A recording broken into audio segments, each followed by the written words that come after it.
Hello guys! 2 months na ang nakalipas since our last Kimpoy Advice video. Alam ko, na-miss nyo to kaya hindi ko napapahabain pa. Marami ng questions ang kailangan ng masagot kaya this is Kimpoy Advice 13. Okay, our first question is from Ian Anthony Simon. Kuya Kimpoy, bakit ang hirap umamin na mahal mo na ang isang tao lalo na kapag close friend mo talaga siya? Alam mo, hindi naman talaga yung mismong pag-amin yung mahirap. Ang mahirap is yung mag-risk kasi hindi mo alam kung lalayo ba siya or kung ano yung magiging reaction niya kapag nalaman niya na hindi lang kaibigan yung tingin mo sa kanya. Our next question is from Fangirl ng BPH. Kuya Kimpoy, kapag ba sumuko na siya, dapat sumuko ka na din? Para sa akin, hindi. May mga tao na sumusuko kasi gusto nila na sila naman yung ipaglaban. Sumuko ka kung pagod ka na, hindi dahil pagod na siya. From Gabi Orosa 01, paano ibalik ang trust ng isang tao sa'yo? Kada araw hindi ako nagre-reply, sasabihin niya may iba ako.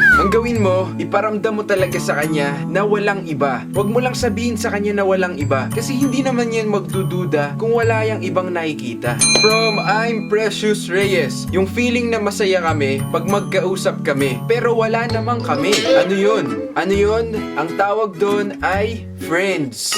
Friends lang yun. Wala nang iba pang meaning. Kaya tayo nasasaktan dahil binibigyan natin ng meaning ang mga bagay na wala naman dapat kahulugan. Kung ano kayo, yung kayo. Huwag nang bigyan ng meaning pa. From Chiri, paano kapag sinabi niyang hindi na siya masaya sa relasyon namin? Susuko na din ba ako? Kung ikaw na lang yung masaya, tigilan mo na. Kasi para lang yung nagjo-joke ka, tapos ikaw lang naman yung tumatawa. Parang tanga, di ba? From AGG Magsili, how can I assure na seryoso yung lalaki, lalo na pag torpe? Malalaman mo na seryoso yung lalaki kung ikaw mismo sigurado ka na ikaw lang talaga. Hindi yung nanliligaw pa lang siya, pero nagdududa ka na. And for our last question, from N. Maria, mali po bang umasa sa taong gusto mo? Walang mali sa umasa, lalo na kung sa taong gusto mo. Ang mali ay yung magpaasa ka ng taong hindi mo naman gusto.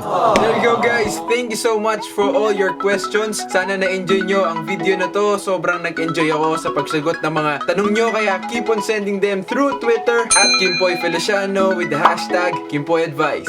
See you!